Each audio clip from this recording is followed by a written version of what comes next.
লাভ বা ভালোবাসা মানুষকে এতটাই প্যাশনেট বানিয়ে ফেলে যে এমনও হয় যে রিলেশনগুলো মানুষের জন্য একেবারে অসম্ভব, সেই রিলেশনেও মানুষ জড়িয়ে যায়।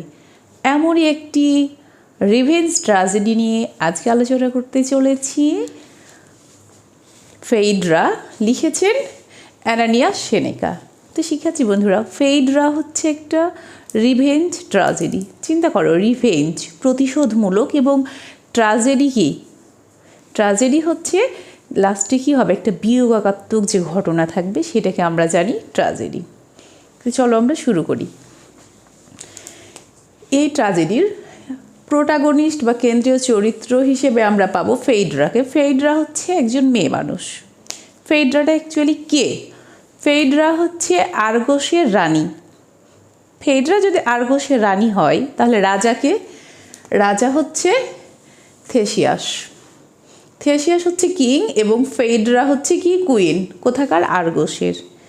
এবার এই ট্র্যাজেডির প্রথম সিনে আমরা দেখতে পাবো যে ফেইডরার খুব মনটা খারাপ।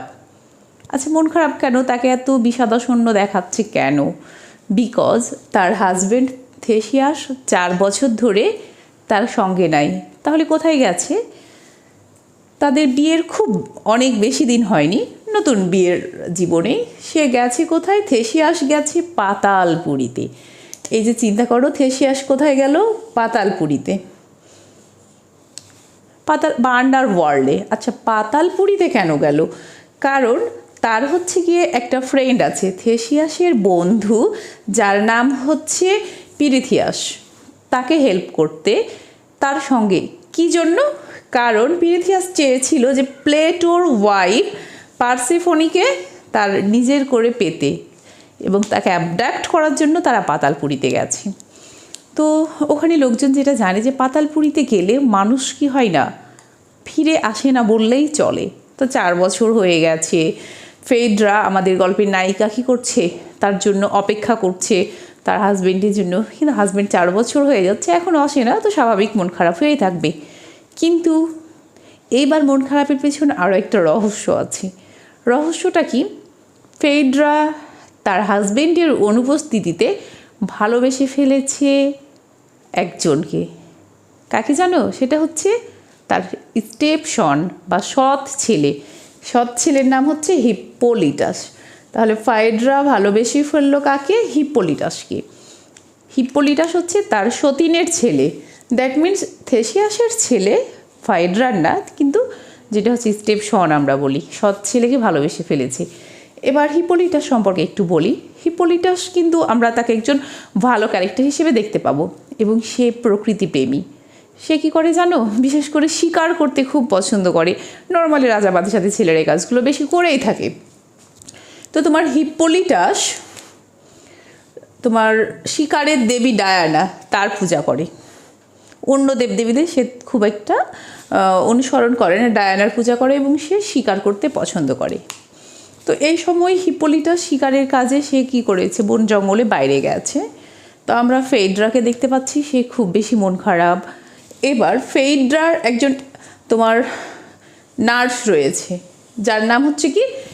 এনান। তো এনান বলছে যে কী ব্যাপার ম্যাম, আপনার মন খারাপ কেন? ফেইডরাকে বলছে। এবার ফেইডরা বললো এনানকে যে আসলে আমার মনটা খারাপ, কারণ কি হয়েছে, আমি মনে মনে হিপ্পোলিটাসকে ভালোবেসে ফেলেছি। তো নার্সের মাথায় একটা মানে কি আকাশ ভেঙে পড়ার মতো, তার সৎ ছেলেকে ভালোবেসে ফেলেছে। তো বলে যে ম্যাম, আপনি এটা ভুল করছেন।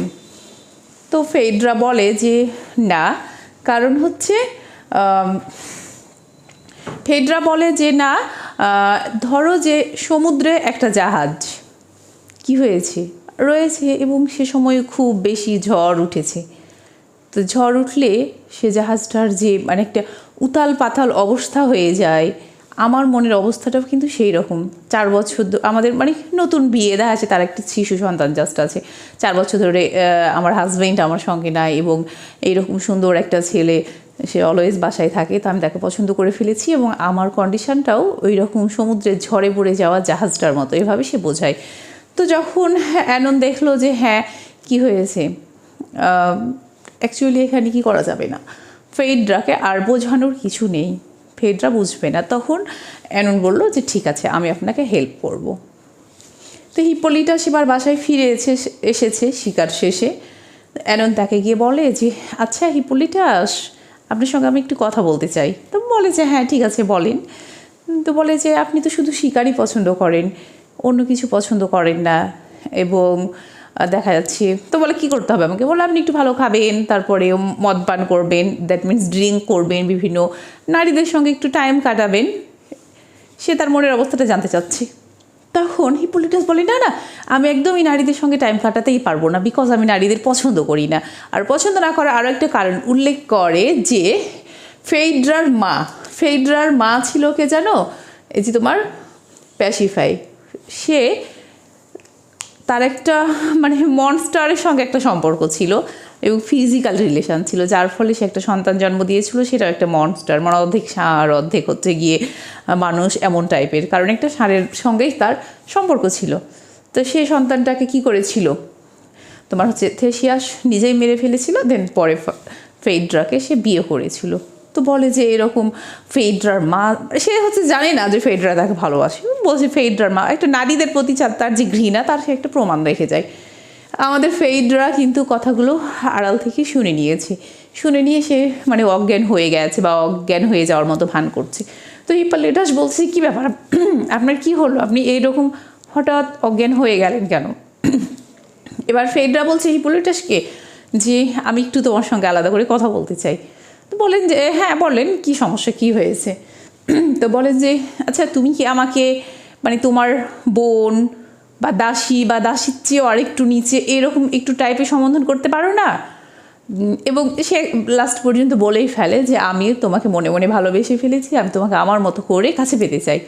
তো হিপোলিটাস সেটা শুনে তার মেজাজ খুব খারাপ হয়ে যায় যে না, তখন সে কারণ সেটা অ্যাকসেপ্ট করে না, যে একে তো সে তার মা, সৎমাই হোক। তখন হিপোলিটাস করে কি, তাকে বলেও ফেলে যে তোমার মা যেমন খারাপ ছিল, তুমি তোমার মায়ের চেয়েও বেশি খারাপ, আমি তো মেয়েদের একেবারে বিশ্বাস করি না, ইটস ইম্পসিবল, কোয়াইট ইম্পসিবল। সে রাগ কন্ট্রোল করতে না পারে, তার কাছে যে তরবারিটা ছিল সেটা দিয়ে সে ফেডরাকে আঘাত করতে যাচ্ছিল, বাট সে আর আঘাত না করে বলছি যে তোমার মতো একটা অপবিত্র মানুষকে আমার এই পবিত্র তরবারি দিয়ে আঘাত করাও পাপ, ধর তোমাকে কিছুই করবো না আমি দিয়ে।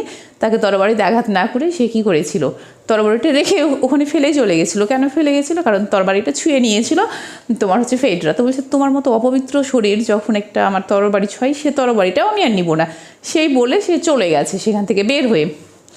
এবার ফেডরা বলছে দাঁড়া, আমাকে অপমান করা, আমি এভাবে অপমানিত হলাম, এখন আমি তোর প্রতিশোধ নিব। তখন ফিরে আসলো আমাদের থেসিয়াস, তার হাজবেন্ড, 4 বছর পর।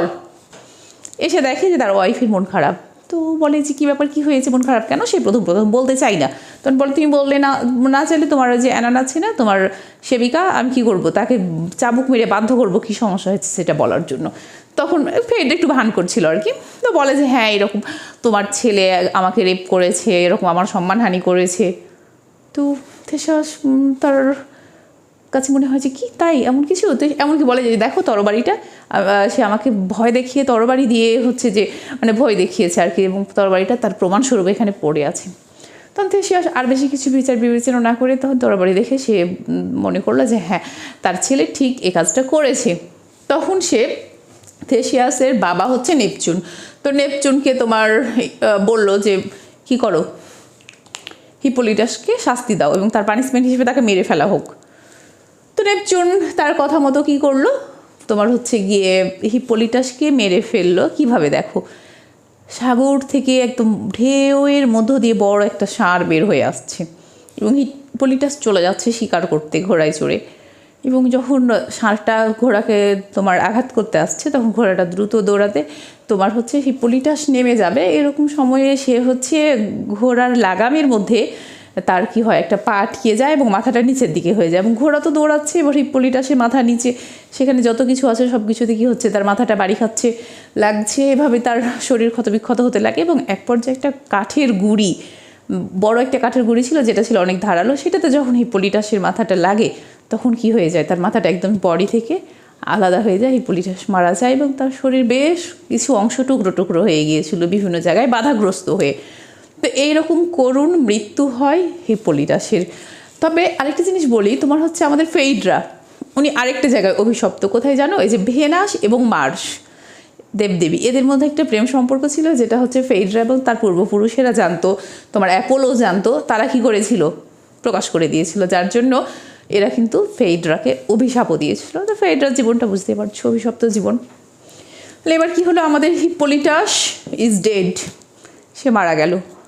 তখন রাজার কাছে খবর আসলো যে আপনার ছেলে মারা গেছে। কীভাবে মারা গেছে বললো, একটা করুণ ট্র্যাজেডিক তার মৃত্যু হলো এবং এবার রাজা রানীর সামনে তার লাশটা নিয়ে আসা হলো।